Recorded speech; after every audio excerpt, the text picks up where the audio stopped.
Welcome to the Clinical Cookout. Hey now, it's your Auntie Ashley. What's up? It's your girl, Auntie Shug.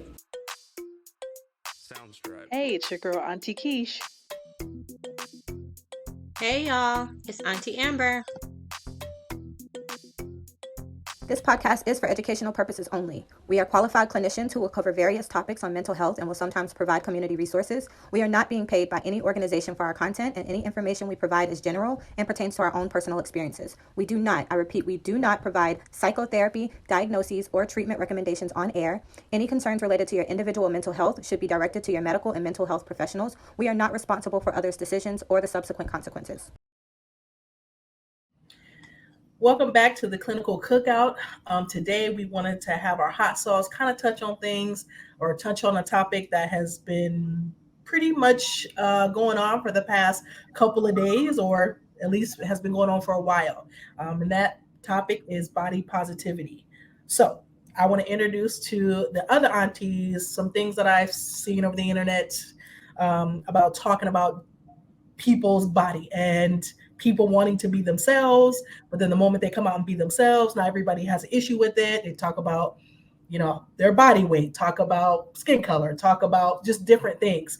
And then the moment these people get enhancements or change their body, then that's an issue, saying that, you don't know how to be yourself or you're insecure. So I just wanted to get the feedback from the aunties, kind of talk about body positivity and what we think about the contradictory messages that we're getting. Well, I do want to say that I think that the social media era is making it 100% harder for people to be confident in their bodies, because it's always a conversation, natural bodies, real bodies, blah, blah.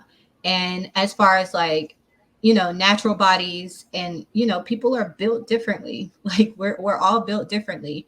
So when you put up a picture of yourself, not even showing off your body, I've seen women put pictures up with their kids, or, men just like hanging out with friends, putting pictures up, and somebody got something to say about a roll that's hanging out, or, you're not muscular enough. You're supposed to be a man. So things like that. It's just, it wouldn't, I'm not saying that you wouldn't have those comments if it wasn't for social media. It's just happening way more now than it did whenever we didn't have access to millions of people at our fingertips.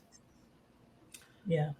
I think social media has exacerbated it. I mean, even before social media, though, you had magazines and TV shows and movies, and I want to look like this celebrity or this movie star because she has the perfect body or he has the perfect build. So it was always there. Social media just made it much worse, especially for, I think, our younger generation, our teenagers, like the perfect Instagram model. That's not how that person looks for real. It's a lot of heavy Photoshop being done. But for me, it's been so many things I've heard and it's been funny, but then you think about it and it's like, this is horrible. Like every year it's like, I got to get my summer body ready. And now it's like, some people are like, the summer going to get whatever body I give it. I don't care no more. Like, I'm going to show up. And this year I've been hollering because everybody like, I got to unbig my back. I was like, well, I ain't going to be able to unbig my back. That's the new term. I can't unbig my back. I'm just going to be eating out here. So we do these things, and some of it is funny and okay, but we don't realize the actual effect it has on people. And so for women in particular, I just feel like we are at a place again where we not enough and too much at the same time. Like, love myself, but also you're going to talk about me if I look a type of way in this bathing suit because my body's not fit for it. So how am I supposed to love myself if you are directly contributing to how I feel? I don't think people realize the impact their words have. And then they'll say, well, it's self-esteem. That's up to you. No, you have a direct effect on other people's self-esteem. Mm-hmm. Self-esteem is up to you, and it's up to you to kind of deconstruct the stuff with body positivity, but it is hard to deconstruct it when it's constantly in your face. And then we come from a culture where we joke about everything. I come from a family, listen, if you do not build a self-esteem storage center that you could go in and go get some self-esteem from whenever they tear you apart, you're going to be mad. You will kill yourself, because literally there's criticism all the time about your body. Like, oh, I saw you. I tell you this. I put a picture on Facebook recently, and I had my whole I was in a bikini, and because I just decided to not care. I just decided like this is what it is. I've had 5 kids, and y'all gonna get this stretchy stomach that them bore these beautiful kids. And I still got a comment like, "Oh, I saw your body out," or "I saw you with I saw you. It didn't even look like your stomach was that big." And I'm like, "Gosh, dang!" Like, Somebody said that? yeah, in real life, Please tell me it was at least a family member and not a random person. it was definitely a family. Not that Those that are makes people it who would think better. of it.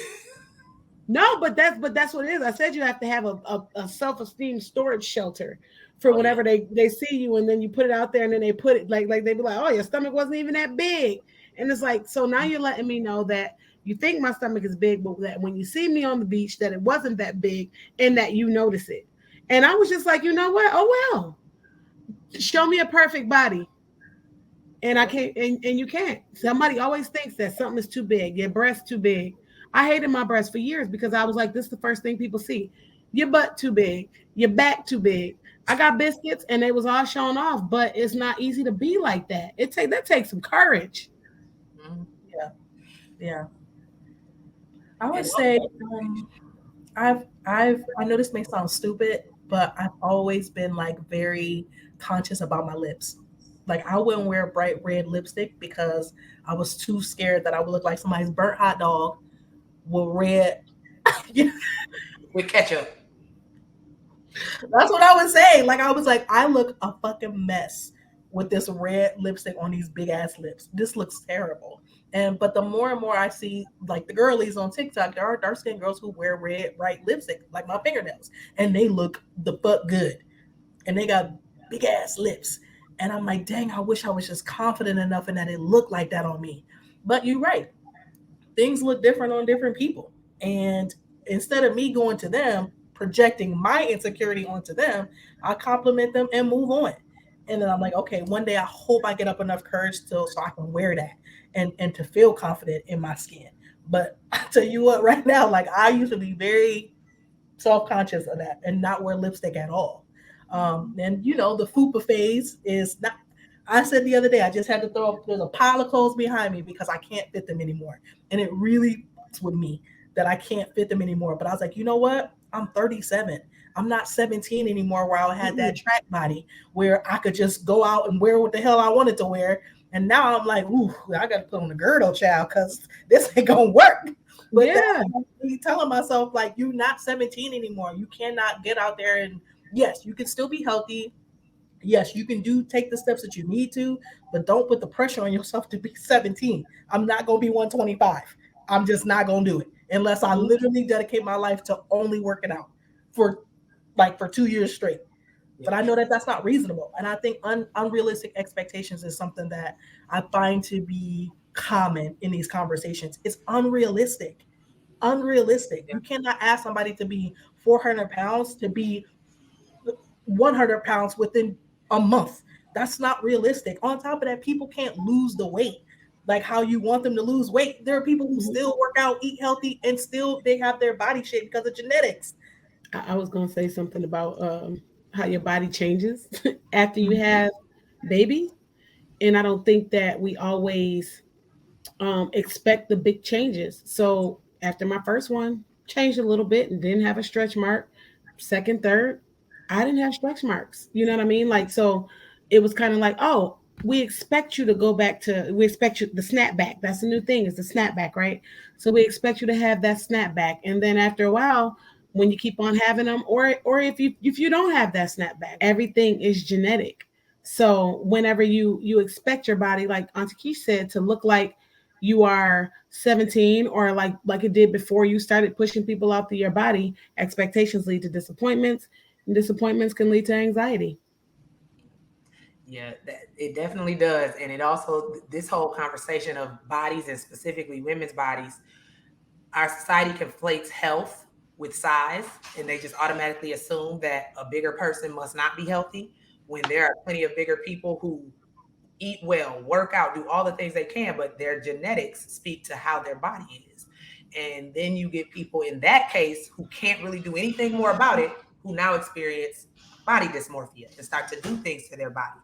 And then that causes anxiety. It can be a spiral. So I think we can transition just in talking about anxiety at this point because that's where we at. Yep. One last thing I want to say, your respect for a person should not depend on what they look like. It just shouldn't. And if you feel like you can only respect people if they look a certain way, then that's something that you need to check yourself on. I just personally believe that. So, yeah. So we can wrap it up. Unless anybody else got anything to say, we can move on to our anxiety topic. Let's go.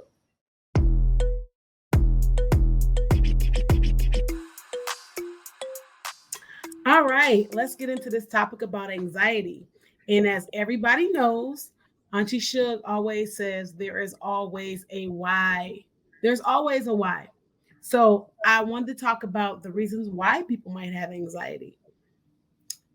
Body dysmorphia, which that we already decided that we were going to discuss, is a reason why people feel uncomfortable in their bodies, which can cause some social anxiety, which can cause you to feel like you don't want to be seen, you don't want to talk to people, you don't want to be in people's company because you're worried about things all the time. Anxiety is characterized by worry. People have excessive worries about things like relationships, um, money, job security. These are all reasons, and they're not. There's a bunch more reasons why, but these are some very, very good reasons why people might have excessive worry about things. Excessive worry is anxiety. So, tell me, aunties, what have you seen when it comes to anxiety? What are your thoughts? When I work with kids, a lot of their anxiety comes from school, being in school, not wanting to go to school. Um, and so they have a lot of worry about, I think, just the changes from going from home, being at home all day life, well, for the first 5, 6 years of their life. And then they get into this different area or a different environment, atmosphere. They have a lot of anxiety built around that. So since I work with kids and specialize, that's what I see. Yeah, and just to add to that, also for kids, social situations are a big um, contributor to anxiety as well. Just like worrying excessively about what other people are thinking of them, what other people are saying about them, not wanting to disappoint their parents or disappoint the adult figures in their lives. I've seen that a lot too. Mhm. So, oh, School. Oh, I'm sorry, school. Not necessarily even worrying like bullies at school or worrying about what people are going to think of them when they walk towards other groups. I remember going to school and feeling like I do not want to walk down this hallway because everybody's looking at me. What is everybody in their heads thinking? Do I look stupid? I feel self-conscious. Am I ugly? You know what I mean? All these thoughts that are happening at school. And then now when I get to my classroom, shoot, I didn't do my homework. How are my grades gonna look? I'm tired, don't feel like doing this. Now I gotta walk past everybody in the classroom and go to my seat. I remember just scurrying to my seat, feeling like I don't want to be around all these people. And then how I talked about in the hot sauce where people judge you, people are constantly looking at you, people constantly have something to say. What are they thinking about my body when I sit down? School was a big source of anxiety for me. And so I can really I feel you on that. I feel all these kids on that. now, I'm the different one in this way. Like with kids that my own kids and just kids that I see and knew growing up. Yes, anxiety definitely shows up a lot in children. But for me growing up, I didn't have bad anxiety until I was grown. I was the kid that was like confident. Yeah, I had my things that I was insecure about, but it didn't cause me any extreme stress in that sense. But as I got older, the extreme stress came more so into play when I started playing certain positions in life. Like when I got married, I was extremely anxious about being a good wife and comparing myself to other wives. And when I had kids, it got even worse because now I'm like, I'm not a good mother. Like I'm messing up. I'm messing my kids up. Like the one thing I used to always say is I do not want to be the reason my kids need therapy. So that for me still is one of the biggest anxiety points for me. And it got significantly worse with each new thing I did. When I left and went to college, it was I can't fail. I can't go to college and fail. When I got married, when I had kids, just when my husband joined the military, all of that exacerbated anxiety that I never even really had. Well, let's be clear that anxiety, like everybody has anxiety. And like one of the points you just made is that it didn't cause you significant distress. It wasn't impairing for you. So that's more of like subclinical anxiety, typical anxiety, right? You've always had it. And then you mentioned like you had insecurities as well. And so it starts to become a little bit worse or a little more severe when you put yourself in positions where your insecurities are more at the forefront. Like people can now see that I have a deficit in this area or that I'm inadequate in this area. And so now my anxiety is worsening. And then you add more and more and more to that. And that's an experience for a lot of people too. So it doesn't always start in childhood. It does sometimes become more, I guess, what's the word? Like where Prevalent? you can see it more. Prevalent. Yeah, I guess it becomes more prevalent in adulthood for some people. I think one thing that we often also miss when we have these conversations with individuals is, now this is the term I'm going, a coin. So I hope if you take it, don't take my word. I'm coining. I'm taking it. Transferable anxiety. You know how we have vicarious trauma. I feel like there could be transferable anxiety, like something that you may not even have anxiety about, but somebody else may have anxiety about it. And now you feel anxiety because this person is so, hyper vigilant or, stressed out about something that's going on in their life. For example, I am going to take the test for EPPP, and I am a part of a group of other psychologists who, have talking about their experiences. Well, literally within 1 week, 4 or 5 of them didn't pass. And I'm in the process of trying to study. I could have easily internalized that because now I'm panicking like, oh shoot, like now I'm not going to pass. Now I'm worried about it. But really you have to think like, no, this is not my anxiety. I have to work hard not to internalize that. So, and I think that I see that a lot with parent to child transfer, like how parents have a lot of anxieties that they're going through, whether it's relationships, whether it's finances, whether it's just stress in general, that gets put on y'all kids. Not saying intentionally, but I see that being transferred a lot while working with kids. You know what, Auntie Keish, you are absolutely right. And I'm a transparent moment. So me and my husband have been not so much arguing, but we've been having some really in-depth, like passionate discussions about us, our relationship. And my one son, he walked in the other day while we were talking, and I noticed he walked in, but we were in the middle of a conversation, so we kept talking because I'm not one to say don't argue or have conversations in front of your kids. They need to see what healthy communication does look like, even if you don't agree. So he's standing there, and then he walked away, went downstairs. And when I went downstairs, he said, "Why are you and Dad arguing? Like, why are y'all having these? It seemed like y'all mad at each other, and I'm worried." And I could see, like, he was fine, but he saw us having that conversation in our mood and body language, and instantly he was nervous. Like, but didn't he say like, "Are y'all gonna get a divorce?" Said that one time before. We were literally having an argument, and it's not like our arguments are like knockdown, drag out, but you can tell when we like passionate about the thing. And after the fact, he said, "Are you and Dad gonna get a divorce?" Like he was really scared. And I'm like, people can have disagreements and arguments and communicate a specific way, and that doesn't mean anything bad like that. But he didn't. I had to explain that to him. He was very anxious about that.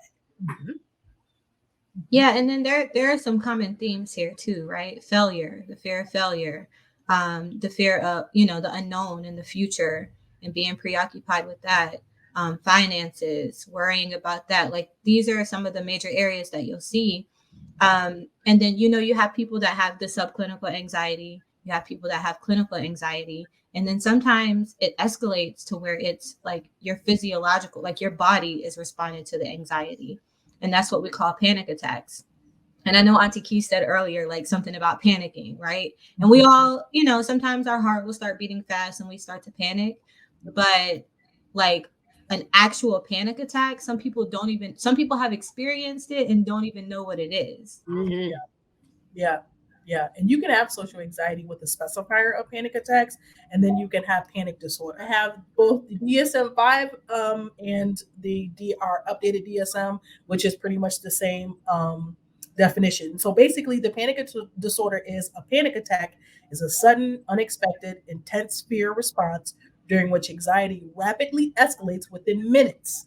In order to qualify for a panic disorder, you have to have repeated panic attacks, at least for the following symptoms. Y'all ready? Rapid heartbeat, sweating, shaking, shortness of breath, choking, like a choking sensation, chest pain or discomfort, nausea, or any gastrointestinal distress, vertigo or sensation of loss of balance, fainting, lightheaded, like sensations, hot or cold, derealization, fear of losing emotional control, and fear of dying. So at least four of those you would have to meet for it to be a panic attack. And then at least one of the panic attacks has been followed by at least 1 month of one or both of the following chronic worry about experiencing additional panic attacks. So at least 1 month, and then four symptoms. I like that you said that. Let me tell you about some people confuse anxiety attacks with panic attacks. You can have some rapid heartbeat. I think I do, because I thought that was the same thing. I was like, am I doing that? Because No. because I was going to ask, can you have a panic attack but not be diagnosed with panic disorder? Oh yeah, absolutely. Yeah. Okay. Yeah. Yes. You can have a panic attack and not be diagnosed with panic disorder, but panic attacks look different. Panic attacks encompass the fear of dying. People who have panic attacks literally think they're about to lose their life. People pass out.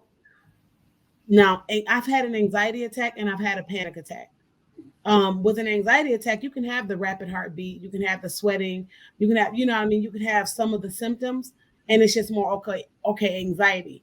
And a lot of those, they might be easier to calm down too. But when it's a full blown panic attack, those are harder to come back from unless you have specific tools. And I'd like to add on to Auntie Shug talking about panic disorder and why many people think they die. Well, not why, but what they do when they think a or a panic attack is happening. They go to the ER, which is where they get the most people coming in for panic attacks because those people actually think they're dying and have a medical condition versus it being a psychological, physiological condition. So, I mean, rightfully so, you can still go there to get checked out. But I know that one of the articles that I read when I did a presentation, a lot of people go to the ER versus going to therapy because they think it's medical. Yeah, and just to differentiate between like an anxiety disorder with panic attacks and panic disorder. Panic disorder is characterized by that second part you talked about, the fear that you're going to have another panic attack in a place where you can't escape it or where you're going to embarrass yourself in some way. So it's not just having panic attacks, but you actually excessively worry. If I step out of this house, I'm going to have another panic attack. If I go to the grocery store, if I go to school, I'm going to have another panic attack. So I'm not doing any of those things because I don't want to have another panic attack. Yeah. So the fear isn't about a lot of those other stressors we talked about with finances and all that, even though that might trigger the panic attack. It's more of the cognitive process, just thinking about it constantly and worrying that it's going to happen again. Yeah. And I believe for panic disorder, it's 1 month versus generalized anxiety disorder. You have to have that going on, like worries for that for 6 months. So there's a time difference that I want people to know and differentiate between. And something that I saw with two people that I've worked with in the past, they experienced panic attacks. They did not have a diagnosis of panic disorder, but they had panic attacks before. And both of them went to the hospital.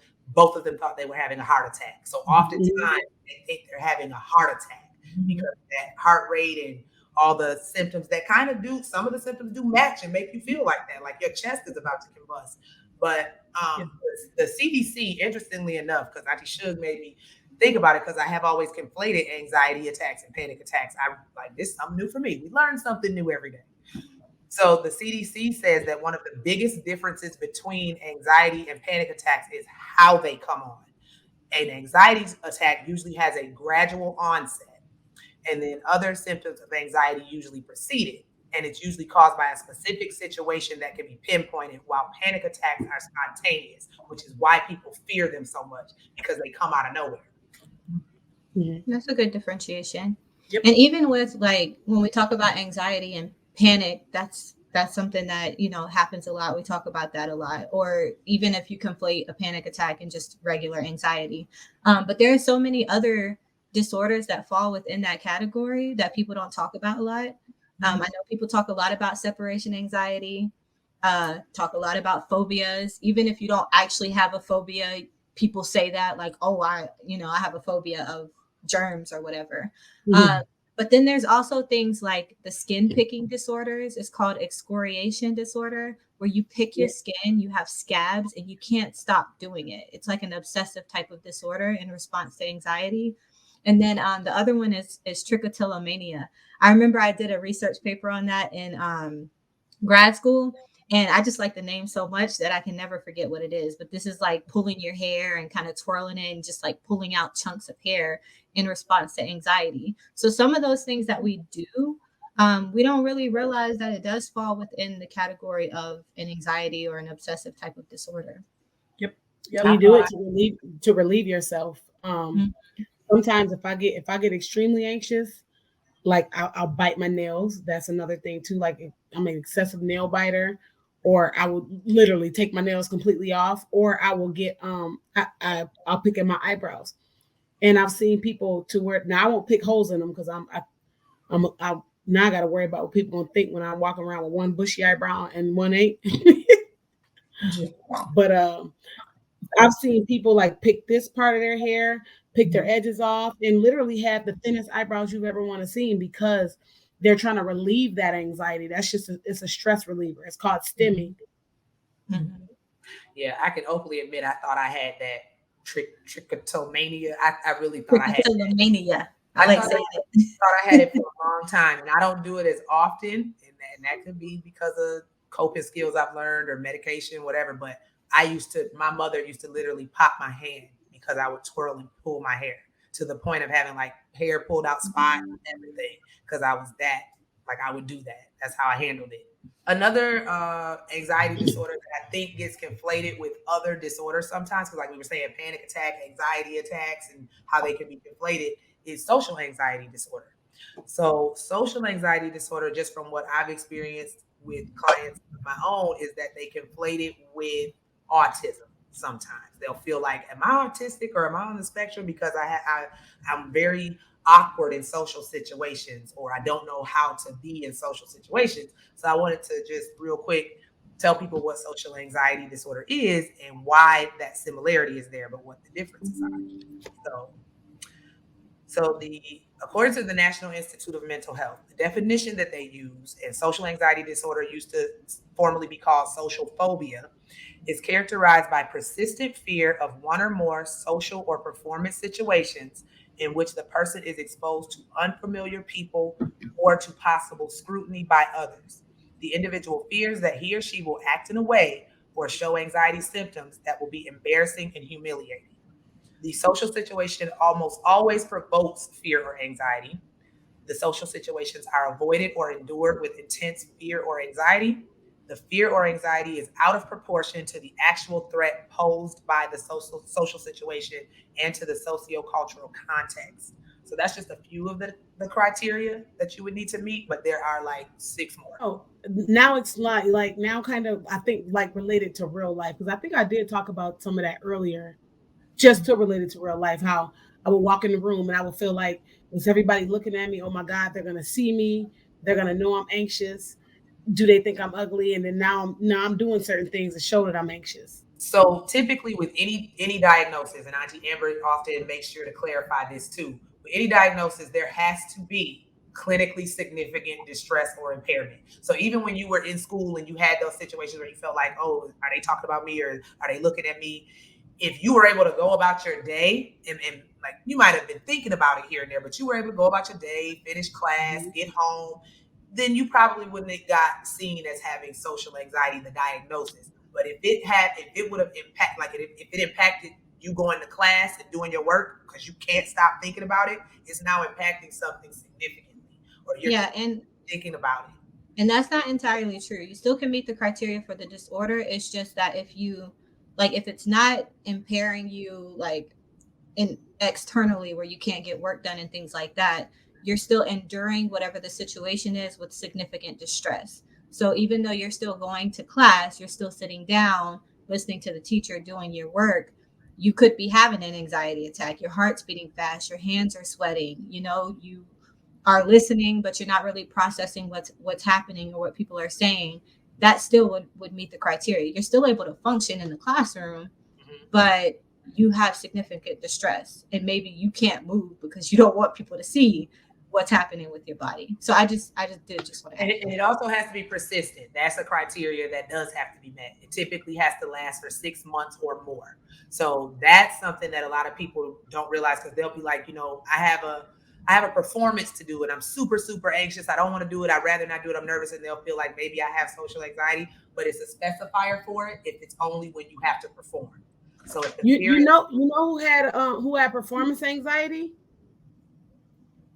B Rabbit.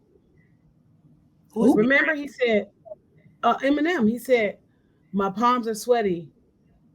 Well, he said something, my knees weak, arms are heavy. Just vomit on the yeah, he did. What he said, my palms are sweaty, my knees are weak. He was vomiting up his mom's spaghetti. He was nervous, and on the surface, he looked calm and ready. Like this.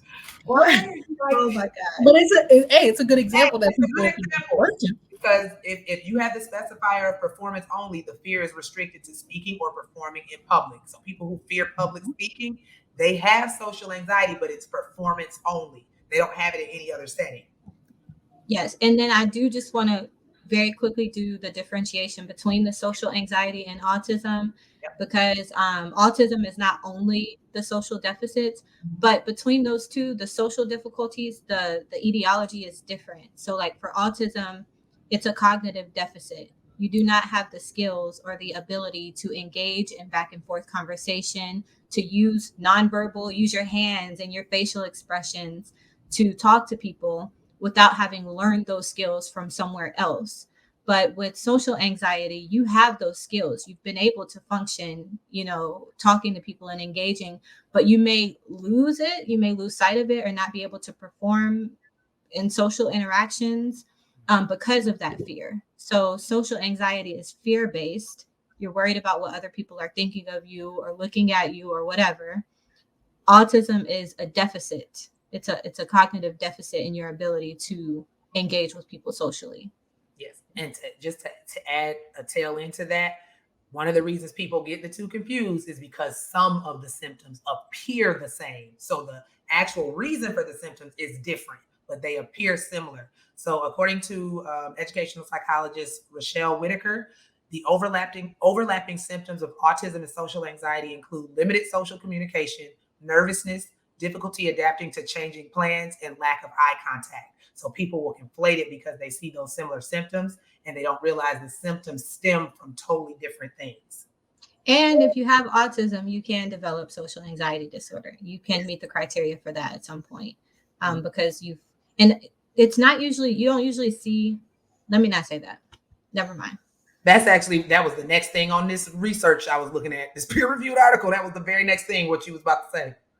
Well, no, I was just going to say you don't usually see the nervousness with autism because a lot of the times they're not even aware that they are not engaging okay socially. You're more aware with social anxiety, so you're very nervous. You have that fear. A lot of people with autism, from my experience, they don't recognize that it's a problem until somebody tells them, and that's when the anxiety starts. But before then, they don't really seem nervous. They just like go into it, do what they do, and they don't really recognize this is a problem. So I know that the aunties have given you great information on, the differentials on anxiety disorders, but one of them that is often not diagnosed as much or kind of slips under the rug is selective mutism. This does not mean that you don't talk at all. It just means that an individual does not talk in certain settings. It could be an educational setting or social setting where talking is required. So Just want to throw that out there, and no, you don't always have to be a kid to get selective mutism as well. But that's just a disorder I wanted to throw out there that either you've never heard of, or if you have heard of it, there it is. And that doesn't mean, one more thing, it doesn't mean that person not speaking has a vocabulary or a language disorder. That doesn't mean that. They just choose not to speak in certain settings. Or they might whisper. I've had 2 selective mutes before. Like I've like seen 2 selective mutes before, and they whisper, like you could barely hear them talk. It's especially like in the social setting, like we've had to do like some really intense work, and it's not even like, you know, where it's like the one-on-one, let's sit down and like go in super intensely, but playing games and stuff like that and getting them comfortable enough to actually start vocalizing. And it sometimes takes a long time because, you know, the anxiety is constantly there. But and that was like whenever I was working in the school. But so if you're working in the school and you're dealing with a selective mute, there's only so far that you can go, because you're only within like the parameters of like 45 minutes sometimes, and maybe it might be like, you know, once a week and it's with other kids. But actually doing a lot of clinical work one-on-one is probably a lot more helpful than that. So I've seen it where we were doing the big work and it was with other kids, and it's like almost impossible to get you to speak, but the one-on-one work was a lot different.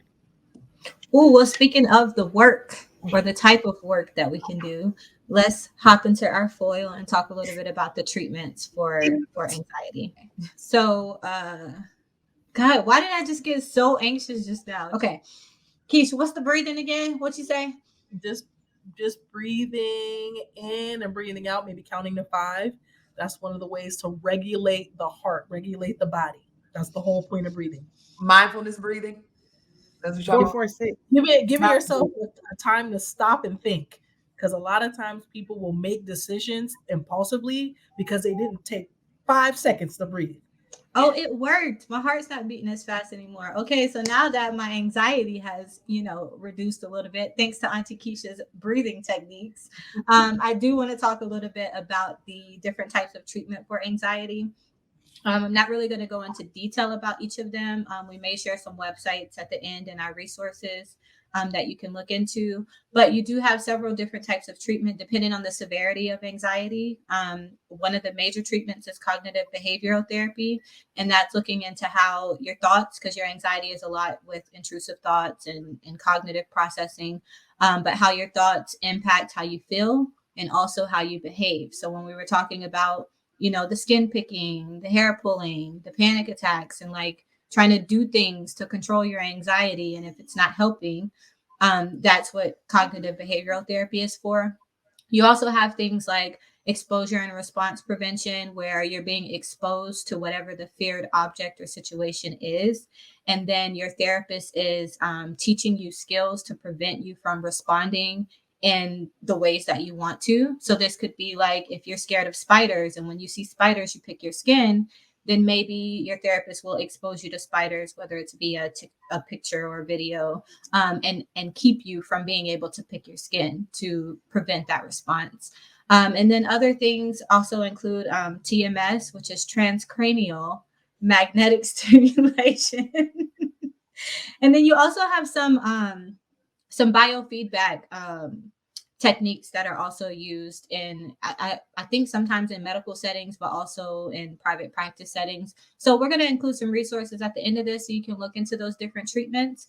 And hopefully if you are struggling with anxiety, or if you know someone who is, then you've learned something here and you'll be able to get the treatment or the help that you need.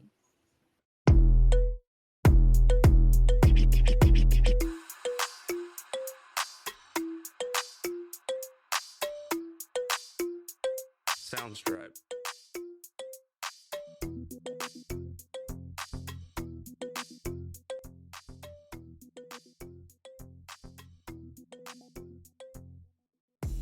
All right, y'all ready? Yep. Okay, action. Who I just wanted to see if Suge knew that she was introducing or not. You looking like she don't. I just wanted to see if she remembered. And the answer is no, she did. Even though I done about said it 3 times. I I just wanted to see. And the way she looked, I was looking dead at her. She was like, I could have added something there at the end, but I was like, nope, that's fine. Just leave it. no Leave more adding. I was gonna tell people to ask themselves each time they about to say something, is this gonna negatively affect this person's psychological, mental, or emotional health? The problem is they don't care. They don't care though. That's why I didn't ask it, because they don't care. They ain't gonna be self-aware enough to ask it. Definitely want a mommy makeover. I just want my things lifted up. I just want them to sit on their I just own. want to go back to working out religiously so I can look like Angela Bassett from What's Love Got to Do With It. I just want to not look so perfect. Huh? And I can't believe somebody said something like that about your Yeah, bikini. It was like, They chopped it in their damn throat. when I first came back from college, undergrad, I walked in my grandmother's house and she said, ooh, you must found a boyfriend out there and you getting some good stuff because your ass spread. Y'all already know about my grandma. She don't give a fuck. But Every time I see her, even after I done told her to stop, every time I see her, she did tell me my neck looked skinny last time I saw Your her. neck.